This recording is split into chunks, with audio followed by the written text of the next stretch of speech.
Hello teacher and friends, my name is Wei Jun Singh. My matrix number is 10DE, 20F, 1027 for the class DE3B.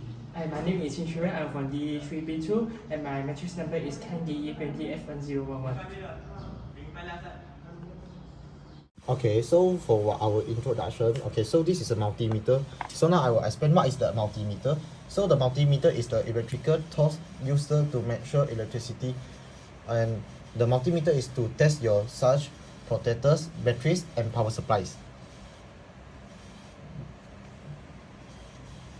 Okay, for the multimeter have a ACV for the ohm and the DC milliampere at the DCV. So I will explain for the AC voltage first. So AC voltage is for tested in items with electrical plugs, and for the DC voltage we will test it in the batteries or other items that hold a band of electric power. Okay, for the ohm is what we want to measure the resistance in ohms, so we will use the ohm.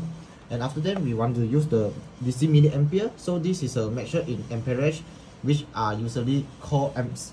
So after that we want to safety measure, so have a tips now. So when we testing with our multimeter, so always start with a higher range and deal it down.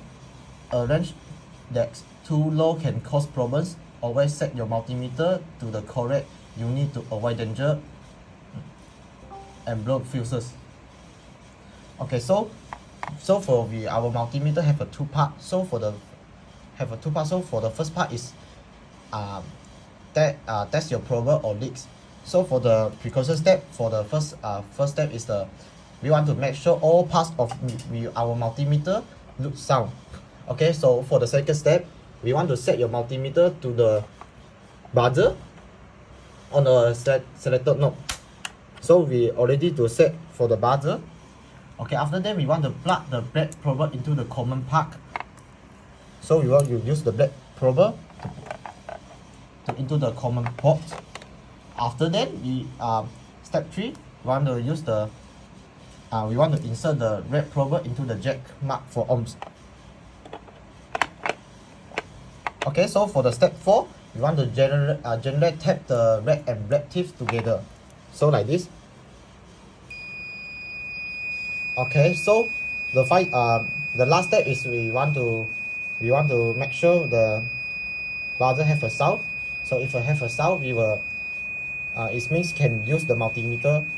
Okay, after that for the last, we want to read the value. We want to read the value straight to the number to avoid error. So as I show, we change the ohm 10 cam. So we just adjust a 0. So we want to read the value to straight to the number to avoid error.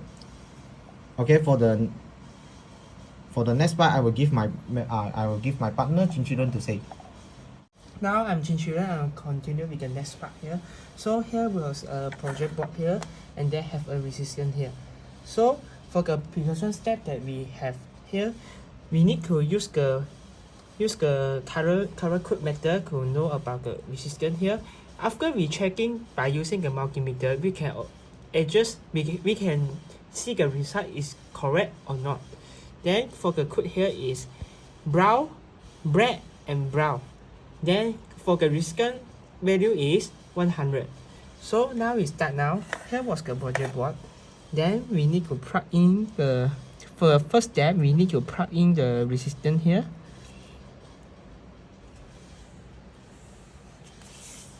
Yes, after you plug in the resistance here. So here was the multimeter. Multimeter we use for the precursors, for the safety issue, we need to adjust it with a higher scale, because in the situation that we set the resistance, we don't know the resistance value. Without using the color code, we don't know. So we need to use the higher code to avoid the burning of the fuse. So and measure is 0 here. So we need to check now. It's too big to read, so we adjust it. For the second step is construct the multimeter, and the third step is use the red probe and black probe to cast it.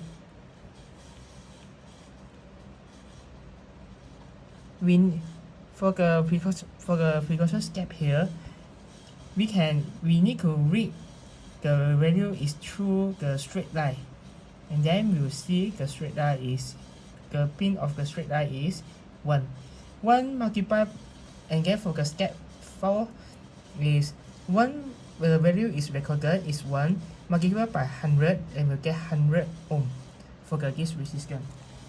And then for the resistance get here, the result get from the multimeter is same as the carrier code that we use the carrier code to check the resistance.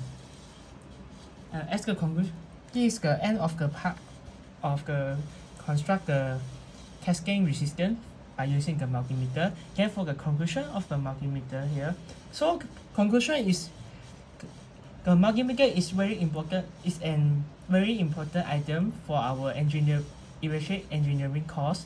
And then the multimeter is very comfortable to us to use this when using to check the voltage, check the resistance, check the current and diode. And the checking value is in analog is usually more accurate. Then for the way to grab one multimeter is very easy compared to the power meter here. So and then it also very cheap. It's cheaper than the digital method, and the multimeter will respond quickly. That's all for me and my partner Woo Jun Sing for the presentation here. Thank you.